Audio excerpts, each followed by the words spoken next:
இந்த வாட்டி நான் முட்டை வந்து 14 முட்டை வச்சுருக்கேன். இந்த 14 முட்டையும் நமக்கு எப்படி பொரிச்சு வருதுன்றதை பார்க்கலாம். பாருங்கள், எடுத்து வச்சதுமே கோழி வந்து உட்காந்துக்குது. நல்லா அடக்காக்கும் இந்த கோழி.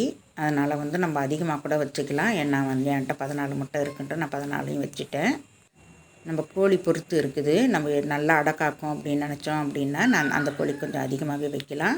பாருங்கள், 21 நாளில் எனக்கு குஞ்சு பொரிச்சு வந்துடுச்சு. எல்லா குஞ்சுமே பொரிச்சிடுச்சு.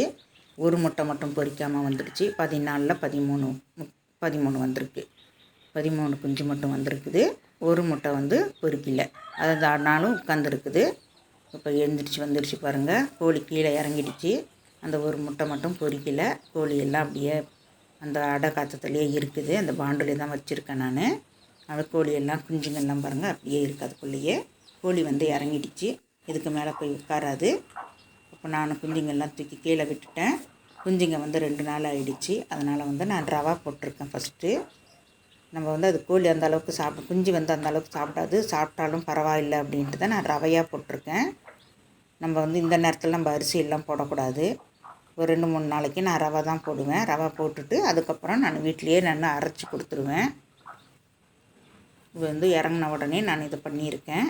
அது கொத்தாது, ஆனால் கொத்துற மாதிரி நமக்கு பாவனை காட்டும். நான் வந்து அது கொத்திடுச்சு என்ன பண்ணுறதுன்றதுனால கோழிக்கே கூட நான் வெறும் ரவையை தான் கொடுத்துருக்கேன் ஃபஸ்ட்டு ஒரு 2 நாளைக்கு. நான் பக்கத்தில் வந்து வெல்லம் கலந்த நாட்டு சக்கரை போட்டு கலந்து தண்ணி வச்சுருக்கேன் குடிக்கிறதுக்கு. கோழியும் குடிக்கும், குஞ்சுங்களும் குடிக்கும். அதனால் வந்து நான் நாட்டு சக்கரை போட்டு வச்சுருக்கேன். அது ஒரு வாரத்துக்கு அந்த மாதிரி வச்சுக்கலாம். கோழி வந்து நல்லா விரும்பி சாப்பிட்டுக்கும்.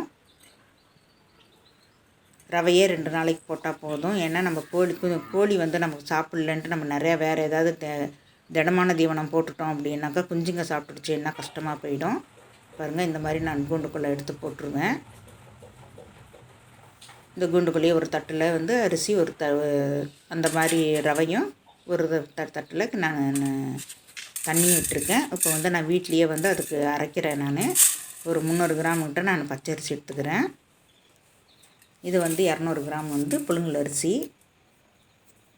200 கிராம் புழுங்கல் அரிசி, 300 கிராம் பச்சரிசி எடுத்துருக்கேன்.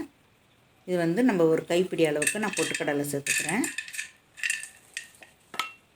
கம்பும் அதே போலயே ஒரு கப் அளவுக்கு எடுத்துக்கலாம். 200 கிராம் கம்பு எடுத்துக்கலாம். இதே கப்பாலேயே நான் கம்பு எடுத்துக்கிறேன்.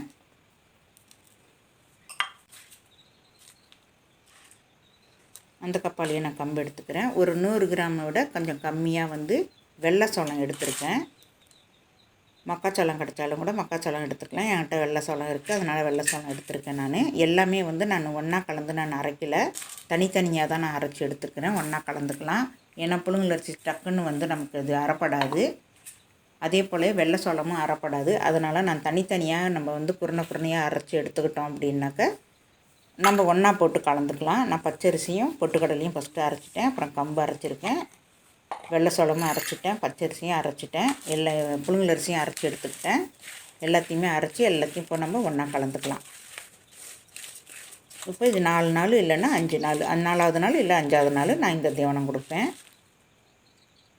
4வது நாள் 5வது நாளைக்கு இந்த மாதிரி தீவனம் கொடுத்தீங்க அப்படின்னாக்கா நம்ம கோழி குஞ்சுங்களும் சாப்பிடும், கோழியும் சாப்பிட்றோம். நமக்கு வந்து பயம் இல்லாமல் இருக்கும். இன்னொரு ஒரு 2-3 நாள் கழித்து நம்ம வெளியில் எடுத்து விட்டுடலாம். அது மேய்ச்சலுக்கு கூட்டிகிட்டு போயிட்டு வந்துடும். அப்போ நமக்கு பயம் கிடையாது. அதுக்கப்புறம் வந்து நம்ம அரிசியாகவே போட்டுக்கலாம். ஒரு 10 நாள் வரைக்கும் நம்ம முழு அரிசியாக போடாமல் இந்த மாதிரி தீவனம் கொடுத்துட்டு அதுக்கப்புறம் நம்ம வந்து அரிசி போட்டுக்கலாம். இல்லை அப்படின்னாலும் நம்ம தீவனம் கடையில் வைக்கிற தீவனம் கூட வாங்கி போட்டுக்கலாம். பாருங்கள் எவ்வளோ விரும்பி சாப்பிடுது அப்படின்ட்டு. அது போட்ட உடனே எல்லாம் ஓடி வந்துடும் சாப்பிட்றதுக்கு. கோழி வளர்க்குறவங்க எந்த மாதிரி தீவனம் போடுறீங்கன்றதையும் கமெண்ட் பாக்ஸில் சொல்லுங்கள். இந்த வீடியோ பிடிச்சிருந்ததுன்னா லைக் பண்ணுங்கள், ஷேர் பண்ணுங்கள், சப்ஸ்கிரைபர் பண்ணுங்கள், மறக்காமல் பெல் பட்டன் அமுக்குங்க. இந்த தீவனம் எப்போ போடுவேன்னு காத்துட்ருக்கோம். கோழியும் சரி, கோழி குஞ்சுங்களும் சரி. அதுங்களுக்கு ரொம்ப பிடிக்கும். நம்ம வீட்லேயே அரைச்சி கொடுத்தோம் அப்படின்னா, இந்த மாதிரி அரைச்சி கொடுத்தோம்னா அதுங்களுக்கும் தெம்பாகவும் இருக்கும். இது கூட உங்கள்கிட்ட கருவேடு இருந்துச்சுன்னா கருவேடு கூட நம்ம சேர்த்துக்கலாம். ஏன்னா கருவேடு சேர்த்துக்கல. இப்போது ஒரு வாரம் 10 நாள் கழித்து தான் நான் கருவேடு சேர்த்து போடுவேன் நான் குஞ்சுங்களுக்கு. தேங்க்யூ.